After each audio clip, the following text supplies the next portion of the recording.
Hi, Shannon Smith with Key Title, and I am proud to say that we have an opportunity to speak with Shane Davidson with Midtown Property Law. And Shane, would you mind maybe telling us a little bit about yourself and your firm? Yeah. So I'm Shane Davidson. I am the managing partner and attorney at Midtown Law Coastal here in Wilmington, North Carolina. I started practicing in 2017. I started out doing criminal defense work, so I did litigation work. I did that for a year and a half, and I absolutely did not enjoy it. I knew I had to get out. There was no way I could do that for 40 plus years. So I ended up, my wife and I closed on our first home in Raleigh in 2018, and I was talking with that closing attorney, that real estate attorney there, hey, what's your day-to-day like? And they were telling me about the title searches, doing the closings, meeting the people. And I was like, wait a minute, you don't have to go to court every day? And they said, nope, don't even have to wear a tie. I was like, that is amazing. It sounds like one of the least stressful things I've ever heard. So I knew right then and there, hey, I need to get into the real estate realm. I ended up getting lucky off a Facebook post, honestly, to apply for a position at Midtown Law. They were hiring some associate attorneys. So I applied, met with Jason Isley, the founding partner. We hit it off great. He gave me a position as an associate attorney. And believe me, I knew nothing about real estate. I didn't even know what a deed of trust was. So it was all foreign to me, but trained me up right. I got a lot of exposure and experience in a short amount of time. Within 3 years, I had seen every title issue there is to see, and I actually understood it, and I was really good at it. So fast forward 3 years, in three short years, I made partner at Midtown Law. And in June of 22, I volunteered as tribute to move down here to the beach.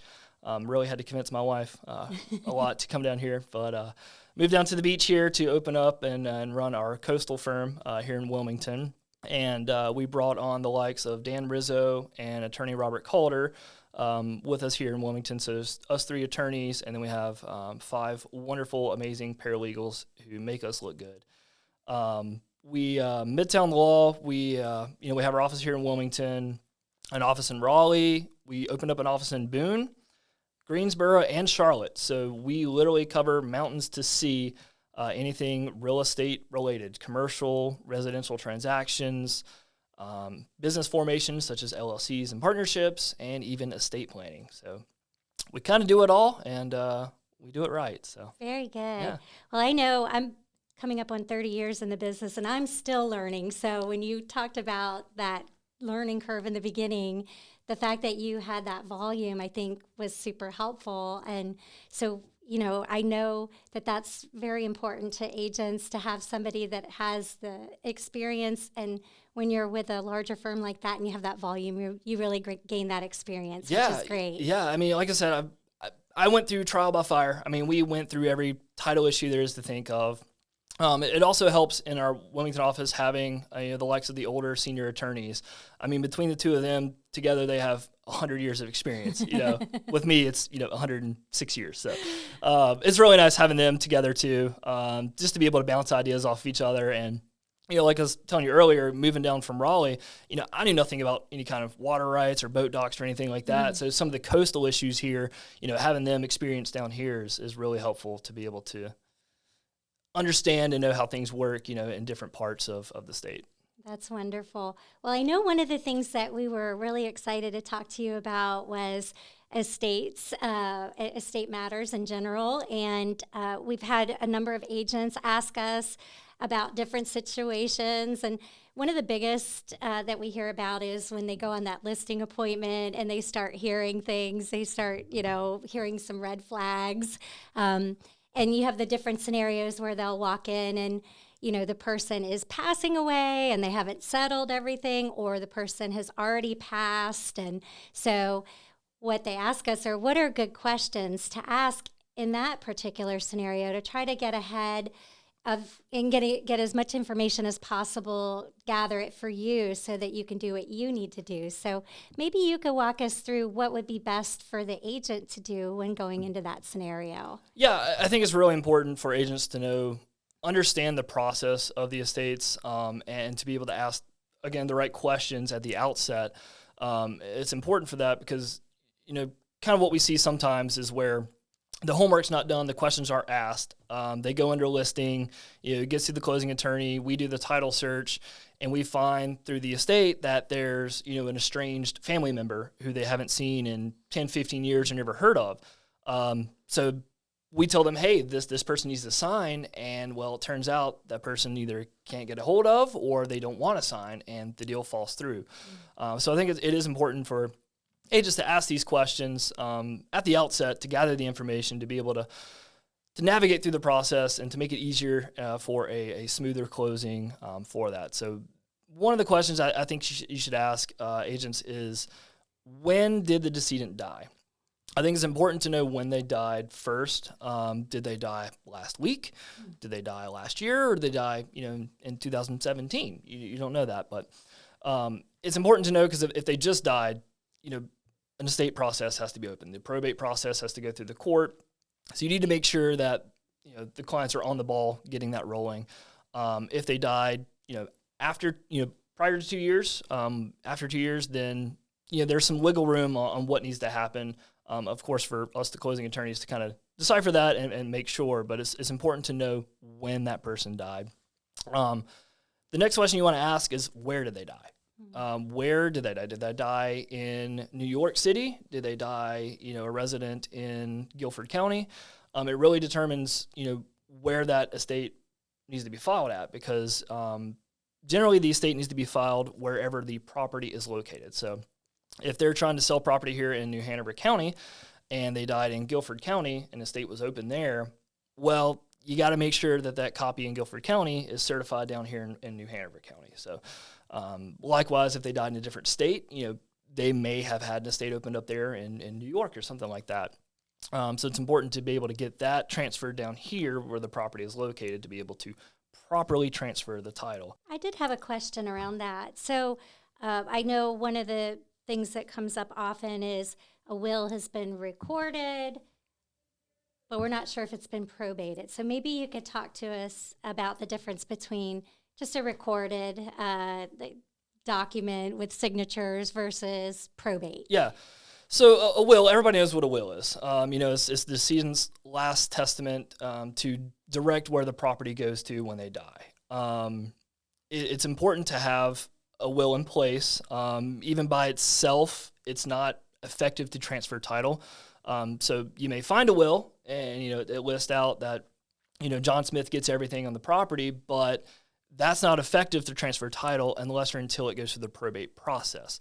So in North Carolina, you have to enter that will into probate, which the probate process is a court-supervised process where you file the documents, the court goes through, certifies the will is valid, it was properly signed, properly notarized, and that it effectively transfers the title to that person directed in the will. As opposed to not having the will but not having it probate, it's still not effective. I mean, you have to go through that probate process if there's a will in North Carolina. So generally that's kind of what you want to do. If you see a will, make sure that it has been entered probate through the court process. The court's verified, yes, it's valid, yes, these are the heirs, these are the people who are transferred the title to. And how long does that process typically take? Is there a range of time, or does it really depend on how many parties there are to the transaction? It varies case by case. Usually it would take a couple months for the entire estate process to play through. Generally for us, for closing though, we just need to see that, if there's a will, it's been entered into the court, so we have a certificate of probate, the court has verified it. We need to make sure that a personal representative is appointed. And a personal representative, what that is that's essentially the quarterback of the estate process. They're the ones who are going to be signing the documents, filing the documents with the court, and making sure everything is distributed according to the will at that time after the estate closes. So make sure the personal representative is appointed. We need to make sure that the notice to creditors is ran. So the notice to creditors is very important because it is the local publishment that, hey, this decedent has died. Any and all parties who are owed money from this person, please make your claim to the estate or forever be barred. Generally, that's going to run in a local newspaper for once a week for 4 consecutive weeks. So that's at least a month right there. But for title and closing purposes, we only need it to run at least once. Once it runs that first time, as long as we have a copy of it to show that it's done, we can be able to close as long as everything else is filed. So the entire process can take months, but as far as closing goes, I mean, we can do it pretty quickly, assuming all those are filed ahead of time. Great. What about if an agent is representing a buyer and the property is listed? What are questions that the agent can ask if they hear that it could potentially be an estate situation? Like, are there any good tips that you can give to help them navigate when they're representing the buyer in that scenario? Yeah, when they're representing the buyer, I mean, it's more of working with us as the closing attorney, just making sure that everybody's in touch with what's going on, so we can update on the process of it. Because we're down in the trenches, doing all the title examination for it. The buyers, they could ask, where in the process they are. If they're going under, talk to the listing agent saying, hey, where at in the process are you? Has everything been filed? Has nothing been filed? Just so that you can kind of get a timeline of where you're at, to be able to understand that. And it's really just figuring out what the status is of it to be able to determine, how long we can be, when should we have the closing date and stuff like that. Timing for the lender and everything else. So yes. That makes sense. So you were talking about the personal representative being appointed. Is that personal representative, who employs that personal representative? Are they like a personal friend that they assign those duties to, or is it somebody designated by the court? Like, how does that work? Yeah, it's going to be, there's kind of two ways to do it. The first way is with a will. If there's a will, again, the will is going to direct who is appointed as a personal representative. It's going to say, who is my executor, who's going to do all this, who the items go to, when I pass. If there's not a will, you have to file the letters, the application for letters of administration, which names out all the heirs on there. Generally, one of the next of kin will step forward and say, hey, I'll be the administrator of the estate. I'll be the one to quarterback the process. And generally, that person would also have to sign on behalf of the estate on the deed. They would sign as the administrator or executor of the deed. So usually it's the next of kin once listed out on the application of letters. But if it's a will, again, it's going to be automatically appointed at that time. If that person, rejects it and says, hey, I don't want to do it, then there's usually a successor executor or someone else that's appointed by the court. That makes sense. So what happens if, for some reason, one of those heirs are not found, or there's some difficulty around, for whatever reason, that person just cannot be reached? How does that work? Does that affect your ability to be able to move forward with the transaction? It does. Like I was saying, typical situation is, again, we find the estranged brother in Texas who hasn't talked to anybody in 15 years. Mm-hmm. He can't get a hold of, or he just outright refuses to sign. No, I don't want to sell this property. It's got sentimental value to me. In that situation, we can't move forward with it. He is an interested party. He is a vested owner of the property, and so we have to have his signature to be able to transfer the property. The way to go about doing that is you would then have to go with a litigation attorney to file a partition proceeding, which is where the court gets involved and says, hey, yeah, okay, it is probably the best interest to be able to sell this property. That is another long, drawn-out process. It's an expensive process. It's probably pretty rare, though, because most people would like to see the money coming in, exactly, right? Exactly. A lot of people you see, hey, I'm getting how much money? Like, yeah, okay, then yeah, I'll sign anything, especially if it's like a property they didn't even know they had. Like, right. My great uncle died. Like, what? You tell me I own property now? Like, of course I'll take a cut of that. And usually they're willing to get on board with it. But, in the rare situations where they don't, you'd have to get a litigation attorney involved to go through the partition proceeding. Would you talk about the difference between testate and intestate? Yeah. Maybe explain that. Of course. So there are generally two ways that property is going to pass in North Carolina. The first of the two ways is through intestate. So that is where a person dies without a will, okay? It's called the Intestate Succession Act, and that is a North Carolina law that dictates who the next of kin is and who gets what. Generally, it's going to be, the hypothetical is, let's say John Smith has passed away. He was the only one on the deed. And so he was married at the time he died, but he had no children. Well, when you go through the estate process, the court's going to say, hey, okay, he had the spouse that survived him, nobody else. So in that case, through the Intestate Succession Act, the spouse is entitled to 100% of the property and the proceeds. Now let's say he was married and he had a child, an adult child. Well, the law says now through the Intestate Succession Act that the spouse does not get 100%. The spouse gets 50%, and that child gets the other half. It gets even more complicated when you add more people on top of that, of course. With 2 children involved, let's say, the spouse gets 1/3 of the property interest at that time, and the children have to split the other 2/3. Let's make it more complicated. Let's say one of the children is a minor. Well, minors can't transfer property, can they? No.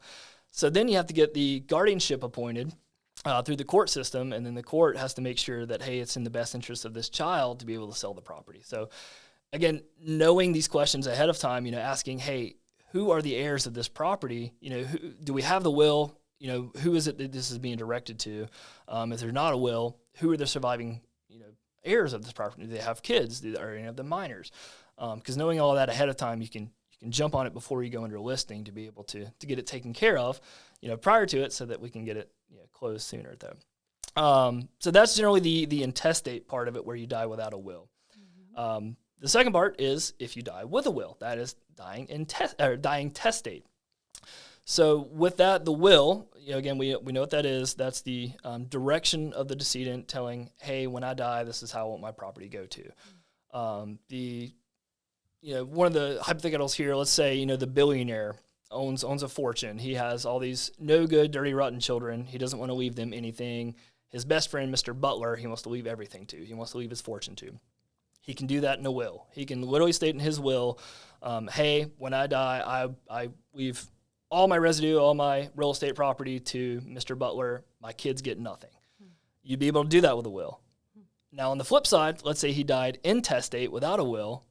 Well, despite his intention for Mr. Butler to get everything, his no good, dirty, rotten children are going to get all of his fortune at that point. So for those of you listening, this is important. You need to get a will in place. You need to decide where your property is going to go to when you pass. Don't let the state of North Carolina decide for you.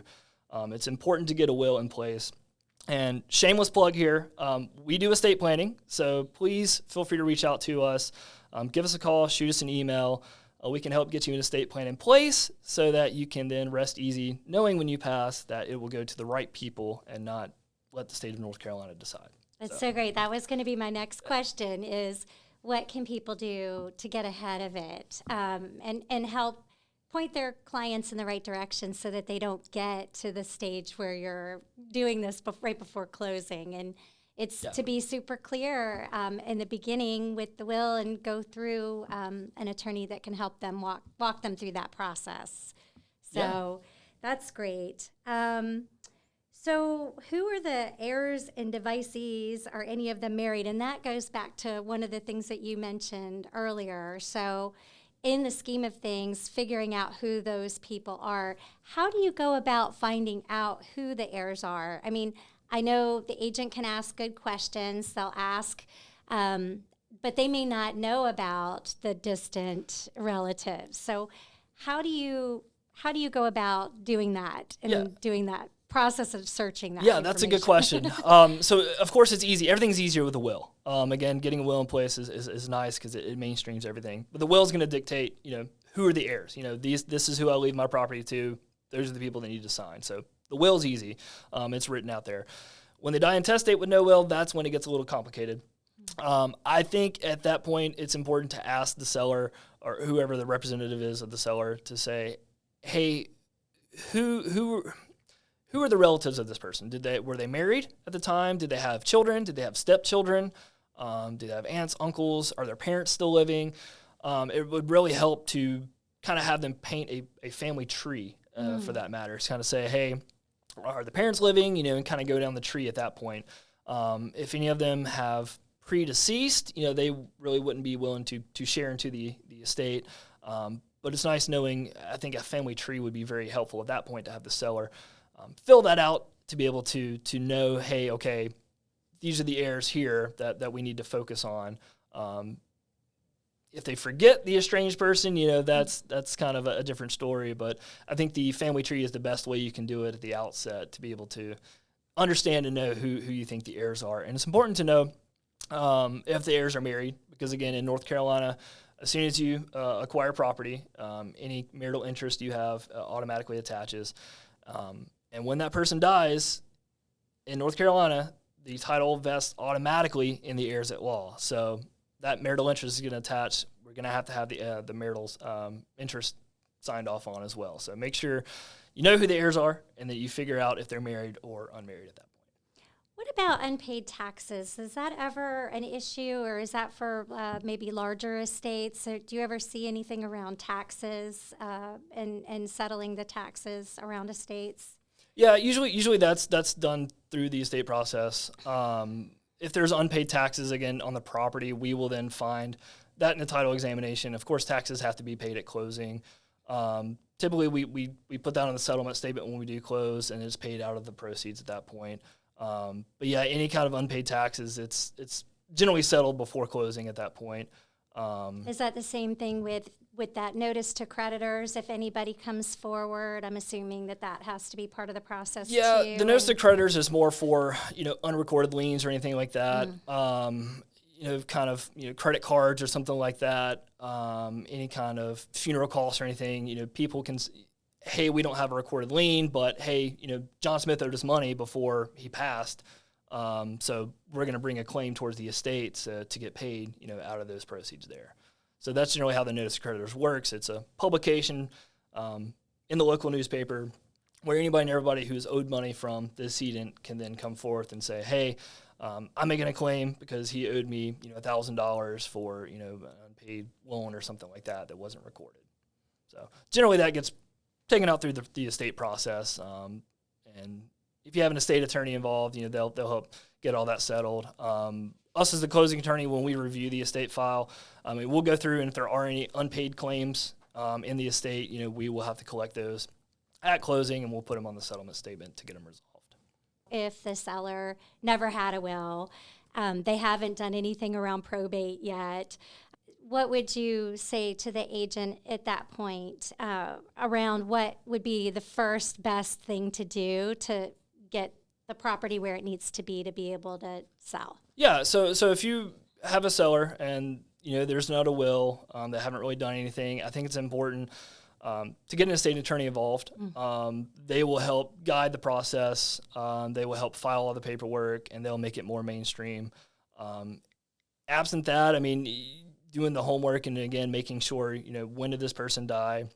Who are the heirs? Do the family tree. Making sure that you start going through the probate process, understanding the status of it. Has anything been filed? If not, the person you're working with could take the documents to the clerk of court, and they can start filing it. The clerk of courts are very helpful with the process. So, again, I would recommend hiring an estate attorney to help mainstream the process. But if you don't do that, then the clerk of courts are usually pretty helpful in understanding what needs to be filed. And I would have that representative of the seller to be able to start the paperwork process with the estate, and just making sure, again, that the notice of creditor gets published, the application for letters, understanding, the court review of who the heirs are, getting all that filed so that prior to listing, whenever you do go under contract, you'd be ready to go. Well, are you willing to take a call if an agent had a question around this, where they could reach out to you and you could maybe help point them in the right direction and tell them, this is, if you work with us, this is what we would do to get started? I'm assuming the sooner they get to you, the better. Yeah, of course. I'm available all the time. That's the power of having the smartphones with us. I always got my phone on me. So give me a call, shoot me an email, ask me any kind of questions with this. I'll help direct you in the right way. Again, we have several estate attorneys we work with. We don't really file anything probate, but we do work with estate attorneys who do all the handling of probate. We work closely with them, and it's nice having a team to get you through that process. I know it's a trying time for a lot of sellers going through that, a tough time for sure. So having representation on that having the guidance too is very, very helpful. So yeah, give me a call, shoot me an email anytime. Always happy to help guide and answer any questions. We didn't touch upon trusts. It just dawned on me that we didn't talk about trusts. Maybe you could talk to us a little bit about trusts and maybe some things that you see around trust matters. Yeah, so we talked about, through this ways that property passes through the probate process, okay? Well, much like the law, there's always an exception to the rule. And the rule is what the exception to the rule of what can bypass probate. There's a couple ways you can transfer title without having to go through the estate process. The most common way we see is when joint owners on the deed are married. So, John Smith and Jane Smith are married on the deed. John Smith passes away. Well, through tenancy by the entirety of the way they hold title because they're married at the time, Jane Smith would then absorb the interests of John, and she would own the property there. Similar to that is the language joint tenants right of survivorship, where on the deed, if two unmarried people hold property and it's listed as joint tenants right of survivorship, it bypasses probate because the interest of the person who deceased gets transferred over. The second way to bypass probate is through a trust, of course, and that's part of estate planning as well, which we can help set up. But the trust is essentially a separate entity that's separate and apart from the individual. So let's say John Smith owns the property, it's only in his name. He sets up a trust, the John Smith Revocable Trust, and John Smith then deeds the property into the trust before he passes. Okay, so the trust is the owner of the property. The trust has what we call a trustee, which is the person who's directed to the power of an authority over the trust. They can sell the property, they can do everything on behalf of the trust. If John Smith has died and he is the trustee of that trust, the trust still owns the property.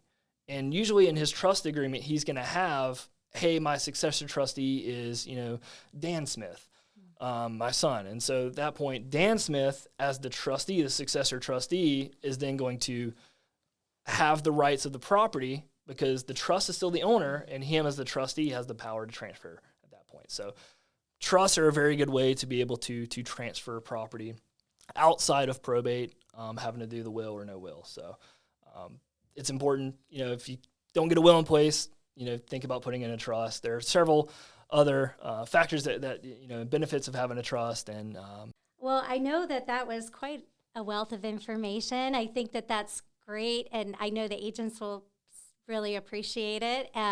We are going to be providing them with some documentation too that sort of highlights some of the things that we talked about today. So I think that will be super helpful. But we really appreciate the opportunity to talk to you about this, and we think that it's a great match, where you've got those other areas of law at your firm, and I think that all sort of marries together really well. And so it's a one-stop shop situation if you've got an estate or trust matter. Mm-hmm. So with that, how would they get a hold of you, Shane? Yeah, you could probably share my information to them, but if you want to send me an email, my email is Shane, SHANE, at midtownpropertylaw.com.